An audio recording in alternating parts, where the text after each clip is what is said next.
తెలంగాణలోని రైతులకు రేవంత్ సర్కార్ గుడ్ న్యూస్ చెప్పనుంది. రైతులకు ప్రభుత్వం సంక్రాంతి కానుక అందించాలని భావిస్తోంది. యాసంగి రైతు భరోసా నిధులను సంక్రాంతి కానుకగా విడుదల చేసేందుకు ప్రభుత్వం సిద్దమవుతుంది.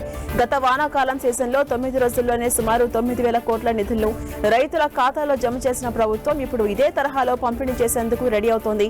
ఈసారి పంట సాగు చేసే నిజమైన రైతులకే పెట్టుబడి సాయం అందించాలని నిర్ణయించింది. సాగులో లేని భూములు, రియల్ ఎస్టేట్ వెంచర్లకు రైతు భరోసా ఇచ్చే అవకాశం లేదని తెలుస్తోంది.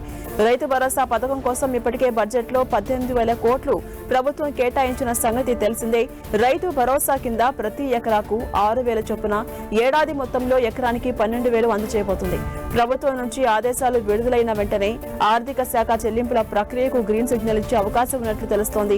జనవరి 2వ వారం నాటికి ఈ ప్రక్రియ పూర్తి చేసి సంక్రాంతి పండుగ సమయంలో రైతుల ఖాతాలో పెట్టుబడి సాయం జమ చేసేలా అధికార యంత్రాంగం కసరత్తు చేస్తోంది. రేపటి నుంచి అసెంబ్లీ శీతాకాల సమావేశాలు మొదలవుతున్న నేపథ్యంలో సమావేశాలు ముగిసేలోపు రైతు భరోసా ఇచ్చే తేదీపై క్లారిటీ వచ్చే అవకాశం ఉందని వ్యవసాయ శాఖ అధికారులు వెల్లడిస్తున్నారు.